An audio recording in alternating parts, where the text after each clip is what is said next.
అందరికీ నమస్కారం, welcome back. ఈరోజు నేను చేపల కూర రొటీన్గా కాకుండా డిఫరెంట్గా ట్రై చేశాను. టేస్ట్ చాలా బాగుంది, అందుకే మీతో షేర్ చేసుకోవాలనిపించింది. మీకు కూడా ఖచ్చితంగా నచ్చుతుందని నా నమ్మకం. ఒక్క పేస్ట్ అదనంగా కలిపాను, టేస్ట్ అద్రిపోయింది. మరి అంత టేస్టీ కర్రీని ఎలా తయారు చేయాలో ఇప్పుడు చూద్దాం. నేను ఈరోజు వండింది 2 కేజీల చేపలు. దానికి కావాల్సిన పదార్థాలను ఇప్పుడు మనం తెలుసుకుందాం.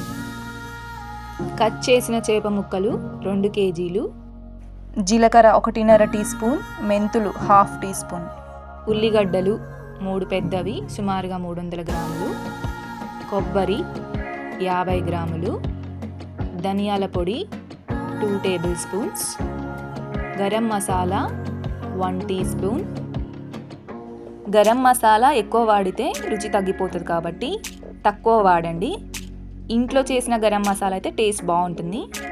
వీడియోలో చూపించిన విధంగా గరం మసాలాకు కావాల్సిన పదార్థాలను తీసుకోండి. తరువాత ఒక పాత్రలో ఫ్రెష్గా తయారు చేసుకున్న జీలకర్ర పొడి 1 టేబుల్ స్పూన్, మెంతుల పొడి 1/2 టీ స్పూన్ తీసుకొని దానికి ఇప్పుడు తయారు చేసుకున్న కొబ్బరి పేస్ట్ని యాడ్ చేయండి. పసుపు 1 టీ స్పూన్, కారం రుచికి తగినంత తీసుకోండి. చేపల కర్రీలో కారం కొంచెం ఎక్కువనే పడుతుంది. చింతపండు 100 గ్రాములు. చింతపండు రసం కలిపేటప్పుడు టేస్ట్ చెక్ చేస్తూ కలపండి, పులుపు ఎక్కువైతే టేస్ట్ బాగోదు. ఉప్పు రుచికి తగినంత కలుపుకోండి. ఆయిల్ 150 ml, పచ్చిమిరపకాయలు 4 నుండి 6, బగారా ఆకు 2, అల్లం వెల్లుల్లి పేస్ట్ 3 టేబుల్ స్పూన్స్. ఈ మసాలాలన్నీ కలిపిన తరువాత గ్రేవీ మీ టేస్ట్కి తగినట్టు ఉందా అని చెక్ చేసుకోండి. చేప ముక్కలు వేయ ముందుకు గ్రేవీ ఘాటుగా ఉండాలి, ఎందుకంటే ముక్కలు వేసిన తర్వాత ఘాటు అనేది తగ్గిపోతుంది.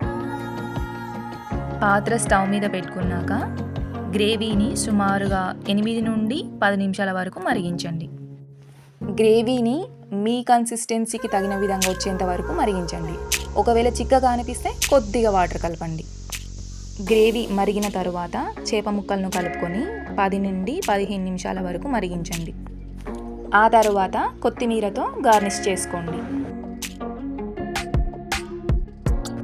ఈ రెసిపీ మీకు నచ్చినట్టయితే లైక్ చేయండి, షేర్ చేయండి.